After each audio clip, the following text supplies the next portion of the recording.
Bismillahirrahmanirrahim.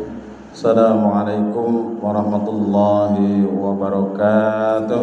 Alhamdulillah nahmaduhu wa nasta'inuhu wa nastaghfiruh wa na'udzu billahi min shururi anfusina wa min sayyiati a'malina may yahdihillahu fala mudilla lahu wa may yudlilhu fala hadiya lahu. Asyhadu an la ilaha illallah wahdahu la syarika lahu wa asyhadu anna Muhammadan abduhu wa rasuluh. Amma ba'du, jamaah sekalian yang dirahmati Allah, mari kita jadikan Syawal ini sebagai bulan peningkatan. Nanjak terus kita. Dari sekarang nanjak terus apanya? Imannya, Islamnya, amal ibadahnya, kedekatannya dengan Allah, kemudian semangat sosial dan dermawannya, kemudian akhlakul karimahnya, dan yang ketujuh adalah orang yang senantiasa meningkat memakmurkan masjidnya, dan yang kedelapan terakhir adalah yang meningkat iman takwanya kepada Allah Subhanahu wa taala. Insyaallah, amin ya rabbal alamin. Ba'du, jamaah salat Jumat yang dirahmati Allah, izinkan pada kesempatan ini yang menyampaikan khutbah singkat yang mudah-mudahan bermanfaat bagi diri saya dan bagi jamaah sekalian. Yang pertama, kita tentunya bersyukur kepada Allah Subhanahu wa taala atas segala nikmat karunia yang diberikan Allah kepada kita yang tiada terhitung jumlahnya. Begitu banyak nikmat Allah yang dianugerahkan kepada kita, baik yang sudah, sedang maupun yang akan. Maka dari itu kewajiban kita adalah bersyukur kepada Allah Subhanahu wa taala. Syukur dalam hati, dengan lisan, dan tentunya dengan perbuatan. Kita kerahkan untuk mensyukuri nikmat Allah Subhanahu wa taala. Selanjutnya adalah yang menjadi inti khutbah, yaitu nasihat takwa. Mari kita meningkatkan iman takwa kita pada Allah Subhanahu wa taala, karena inilah sebaik-baik bekal. Fa inna khairuz zati taqwa. Ketahuilah bahwa sebaik-baik bekal adalah takwa. Maka barang siapa yang bertakwa kepada Allah Subhanahu wa taala, dialah orang yang dimuliakan. Inna akramakum indallahi atqakum. Sungguhnya orang yang paling mulia di antara kamu sekalian adalah orang-orang yang paling bertakwa di antara kamu. Jemaah sekalian yang dirahmati Allah, di Jumat pertama bulan Syawal tahun 1443 Hijriah ini, izinkan saya menyampaikan 8 peningkatan di bulan Syawal. Jadi bulan Syawal ini adalah, secara bahasa ini artinya adalah bulan peningkatan. Meningkat dalam hal kebaikannya tentunya, meningkat dalam hal yang mulia tentunya, serta meninggalkan hal-hal yang tidak baik yang menyebabkan kita menjadi menurun. Setelah sebulan kemarin kita digodok, kita dikader, kita digembleng langsung oleh Allah Subhanahu wa taala melalui bulan tarbiyah, yaitu Syahrul Ramadan, bulan suci Ramadan. Dan kita mungkin sekarang masih merasakan nuansa-nuansa Ramadan. Tentunya kita harus punya asar, punya bekas, sekaligus ini sebagai bekal bagi kita, agar kita senantiasa meningkat dan terus meningkat dalam hal kebaikannya. Maka sering saya sampaikan bahwa bulan ini sebagai awal starting kita peningkatan dalam hal apa? Yang pertama adalah peningkatan keimanan kita kepada Allah Subhanahu wa taala. Setelah sebulan kemarin kita digembleng oleh Allah, dikader oleh Allah, dididik oleh Allah, diberikan keberkahan, ampunan oleh Allah Subhanahu wa taala, maka iman kita mestinya sekarang semakin meningkat. Berbagai macam peristiwa-peristiwa yang kita hadapi bekal kita adalah iman kepada Allah Subhanahu wa taala. Iman kita kadang bertambah, kadang berkurang.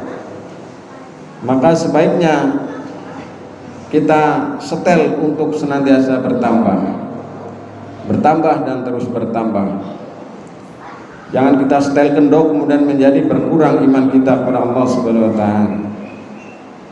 Jangan sampai bulan Syawal ini kita malah dirusak oleh keyakinan-keyakinan yang bisa menurunkan iman kita kepada Allah Subhanahu wa taala. Kemudian yang kedua, jemaah sekalian, semangat keislaman kita menjadi semakin tinggi, semakin meningkat. Kita telah memenuhi rukun Islam yang 4: syahadat, sholat, zakat, dan puasa. Tinggal satu lagi nih, yang kelima. Mari kita tunaikan. Minimal kita niat, karena ini adalah rukun Islam. Syahadat sudah kita, sering kita bersyahadat.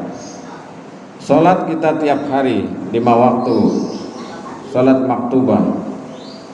Zakat, nah ini mungkin ada yang tanda tanya juga pada diri sendiri. Kalau yang belum ya zakat. Kemudian yang keempat, puasa. Puasa Ramadan kita sudah. Tinggal satu, jemaah sekalian. Maka ini saya menganjurkan kepada terutama anak-anak dan remaja, karena kita ini jauh jangkauannya. Ada waiting list, masa menunggu bagi jamaah haji. Daftarlah ketika masih muda. Mungkin yang baru lulus kuliah, mungkin yang baru jadi pengantin, atau masih muda, orang tuanya punya kemampuan, atau dia sudah punya pekerjaan dan punya penghasilan. Sisihkan untuk daftar haji. Ini adalah niat. Jadi niat itu tidak hanya dalam hati kepengin tok, tapi adalah wujud nyata. Apa? Daftar. Itu niat. Atau minimal nabung sedikit, 10.000, 20.000. Itu niat.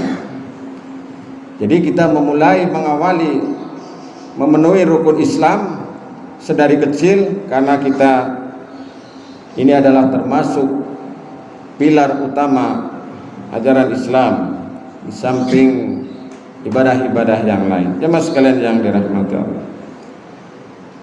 Kemudian yang ketiga, kita tentunya meningkat di bidang amal ibadahnya. Kalau kemarin mungkin kita ya maunya saja, sekobre mawon, tapi sekarang kita lebih serius, terutama adalah dalam hal yang wajib-wajib itu. Jadi kita bisa memilih mana yang wajib, yang fardu, dan mana yang sunnah. Yang wajib diutamakan, yang sunnah mengiringi untuk melengkapi, serta keutamaan-keutamaan yang melengkapi semuanya itu. Kalau selama ini kita sibuk dengan urusan-urusan duniawi, sementara urusan ukhrawi kita tinggalkan, nah di bulan suci Ramadan ini kita beramal yang luar biasa. Yang wali dengan puasa Ramadan itu sendiri itu luar biasa. Ini melatih kesabaran, melatih ruhani yang luar biasa adalah dengan berpuasa sebulan. Maka selamat sukses bagi saudara sekalian yang sudah bisa menunaikan sebulan penuh dengan baik, dengan sempurna. Taqabbalallahu minna wa minkum. Apa artinya? Bukan maaf lahir batin. Semoga Allah menerima amal kalian dan menerima amal kami, menerima amal kami dan menerima amal kalian semuanya. Kemudian ada yang menambahkan dari keberuntungan dan dari kemenangan menuju kepada kemenangan. Oke, jemaah sekalian yang dirahmati Allah. Jadi kita semakin bersemangat dalam beribadah kepada Allah Subhanahu wa taala. Kalau kemarin kita rajin infak, kelunting-kelunting begitu, bagus, itu luar biasa. Rajin kita mengirimkan jaburan, takjilan, bagus, itu luar biasa. Tapi ada yang lupa, apa? Zakat. Zakat itu kan yang wajib. Zakat itu kan yang utama. Sedekah itu melengkapi zakat, atau infak itu melengkapi zakat. Nah, amal ibadah kita di bulan kemarin ini sudah luar biasa, kita sekarang sempurnakan. Yuk kita berzakat, ayo kita datangi amil-amil, silakan, bisa ke Basnas, bisa ke Lazismu atau Lazisnu atau lembaga-lembaga amil zakat lain. Damai rasanya kalau kita bisa menyisihkan yang memang harus kita sisihkan, hak-hak yang bukan milik kita. Jemaah sekalian yang dirahmati Allah. Kemudian yang keempat, kita tentunya meningkat, yaitu taqarrub ilallah, semakin mendekat kepada Allah Subhanahu wa taala. Kedekatan yang paling nyaman adalah kedekatan dengan Allah Subhanahu wa taala. Kedekatan dengan harta belum tentu kita nyaman. Harta diberikan lama-lama habis. Tapi kalau kita dekat dengan Allah, kita semakin nyaman. Dekat dengan perempuan, waduh, malah bikin jadi nggak karuan kalau yang bukan haknya. Dekat dengan yang lain-lain juga tidak nyaman. Itu hanya kamul fase, fata morhana yang sementara saja. Tapi dekat dengan Allah Subhanahu wa taala, insya Allah nyaman sekali, jemaah sekalian. Dunia seisinya tidak ada apa-apanya kalau kita bisa berasik mansuk dekat dengan Allah Subhanahu wa taala. Inilah diantaranya.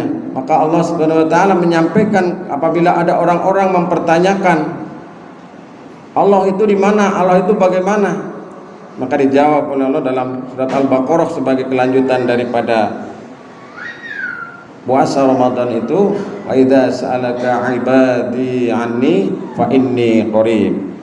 Dan apabila hamba-hambaku bertanya kepadamu wahai Muhammad tentang aku, maka katakanlah, jawablah bahwa aku ini dekat. Dekat, Allah itu dekat. Tinggal kita mau dekat apa tidak, jemaah sekalian yang dirahmati. Inilah sebagai bahan renungan bagi kita di bulan Syawal ini.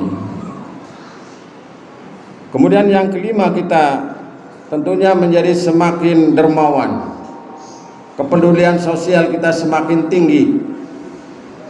Mari kita sudah dilatih dengan berbagai macam amalan-amalan utama di bulan suci Ramadan. Di antaranya adalah infak, di antaranya adalah memberikan makan kepada orang yang berpuasa dalam bentuk tajil, dalam bentuk nyamikan, dalam bentuk minuman, dalam bentuk makanan, atau dalam bentuk-bentuk yang lain.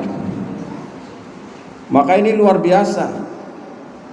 Umat Islam sekarang ini di Indonesia adalah sebuah ironi, kata Haidar Nasir. Bisa-bisanya umat Islam dicela di negeri sendiri yang mayoritas umat Islam paling besar sedunia. Tidak habis pikir kita, umat Islam dijadikan bulan-bulanan. Luar biasa. Maka jamaah sekalian, mari kita menguatkan kembali semangat spirit solidaritas sosial dalam bingkai ukhuwah Islamiyah. Sebagaimana sinyalir Allah dalam surat Al-Hujurat ayat 10. Innamal mu'minuna ikhwatun fa aslihu baina akhawaykum. Sungguh sesama mukmin adalah bersaudara. Maka damaikanlah di antara saudaramu apabila terjadi pertikaian itu. Nah, bagaimana membangun semangat spirit persaudaraan yang sejati?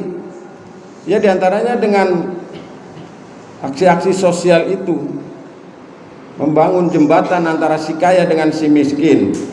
Membangun jembatan antara kelompok satu dengan kelompok yang lain.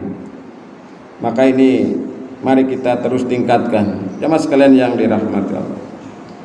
Kemudian yang keenam, ini adalah diharapkan meningkat masjidnya menjadi kian ramai. Jadi kalau kemarin-kemarin yang ramai adalah pasar, yang ramai sekarang adalah jalan, macet. Jakarta Majenang yang biasanya 8 atau 9 jam, 20 jam. Sekarang ini luar biasa. Depannya mobil itu urutan di Kemranjen, ekornya di Ungkaran. Nah, ini luar biasa. Nah, dengan puasa Ramadan kita sudah dididik oleh Allah Subhanahu wa taala. Di mana? Di masjid. Maka kalau ada kesempatan kita berniat ke Masjidil Haram, ke Masjidil Aqsa. Kalau masjid-masjid biasa kan sama saja pahalanya. Tapi kalau Masjidil Haram atau Masjid Nabawi luar biasa itu, dahsyat. Maka harus pengen. Kalau nggak pengen nggak bakalan berangkat ke sana. Apakah yang berangkat yang kaya? Tidak juga. Masjid menjadi makmur, menjadi ramai ketika bulan suci Ramadan. Maka diharapkan setelah bulan suci Ramadan tambah ramai. Jangan sampai Ramadan ramai kemudian bulan setelah Ramadan bubar, tinggal imam dan muadzinnya, jamaahnya satu misalnya. Nah ini kan ironi. Yang meningkat apanya? Meningkat hanya musimannya itu. Maka jemaah sekalian yang dirahmati Allah, innama ya'muru masajidallah man amana billah. Jadi yang memakmurkan masjid yang pantas adalah hanya orang-orang yang beriman. Ya kita-kita ini insya Allah mendatangi masjid untuk apa? Untuk memakmurkan, bukan untuk berbuat yang tidak baik di masjid. Maka setelah kemarin kita menjadikan masjid sebagai sentral, jangan sampai sekarang pindah ke jalan lagi. Kemarin masjid ramai, jalan juga ramai, saingan, kadang kalah masjidnya. Maka mari kita jadikan masjid ini sebagai basic utama bagi kita untuk beribadah, untuk kaderisasi, untuk taklim dan lain sebagainya dan seterusnya. Ya, jangan sampai budaya kita ini adalah bergeser menjadi budaya pasar, tapi kita geser budaya ini adalah budaya masjid, kata Ustadz Jazir dari Jogokarian. Jadi kita perlu membangun kaderisasi, membangun spirit melalui masjid, sehingga kader-kader pemimpin yang masa depan itu adalah kader dari masjid, bukan kader jalanan atau kader di luar yang tidak kita kehendaki. Jemaah sekalian yang dirahmati Allah. Kemudian yang ketujuh, ini kita lebih meningkat apanya, dan ini menjadi perhiasan yang sangat bagus bagi kita, yaitu akhlaknya. Karena berpuasa insya Allah kita jarang, yang mungkin hampir tidak pernah berbohong, insya Allah, kecuali yang berbohong. Karena puasa kemarin kita tidak pernah ngerasani, jarang kita. Udah nggak sempat kita ngerasani, udah mikirin lapar, mikirin haus, sudah tenaga kita udah terkuras. Tapi kalau setelah itu kita kembali lagi apa tidak? Yang suka bohong-bohong, yang suka ngerasani tetap ngerasani, yang suka bermaksiat, ya ini namanya bukan meningkat, malah menurun, anjrot. Maka jemaah sekalian, kita berusaha untuk meningkat, ya meningkat sedikit-sedikit lumayan. Kita pertahankan kebaikan, kita tingkatkan kebaikan, dan kita terus istiqomah dalam kebaikan. Karena ini puncak perhiasan di dunia sebagai bekal di akhirat, ya akhlak mulia ini. Maka Rasulullah diutus ke muka bumi ini tidak lain tidak bukan adalah untuk menyempurnakan akhlak. Innama bu'istu liutammima makarimal akhlak. Jemaah sekalian yang dirahmati Allah, puasa menjadikan orang baik, orang memiliki karakter, orang memiliki akhlak perilaku yang mulia, yang disebut dengan akhlakul karimah. Yang terakhir tentunya jemaah sekalian, ini sebagai ending, sebagai puncak dari tujuan filosofi berpuasa, yaitu menjadi orang yang bertakwa. Bagaimana di akhir ayat dalam surat Al-Baqarah ayat 183 itu, la'allakum tattaqun, agar kamu sekalian menjadi orang yang bertakwa. Maka mari kita jaga, mari kita stabilkan, mari kita kondisikan agar kita ini berproses menuju menjadi orang yang bertakwa. Siapa yang mengawal? Diri kita masing-masing. Seperti yang tadi saya sampaikan di atas sebagai poin-poin peningkatan menuju kepada sebuah terminal akhir dari proses semuanya itu, yaitu la'allakum tattaqun. Semoga kita termasuk golongannya orang-orang yang bertakwa kepada Allah Subhanahu wa taala, yang dimuliakan Allah Subhanahu wa taala. Amin ya rabbal alamin. Barakallahu li wa lakum fil Qur'anil azim wa nafani wa iyyakum bima fi minal ayati wa dzikril hakim. Aqulu qawli hadza astaghfirullahal azim innahu huwal ghafurur rahim.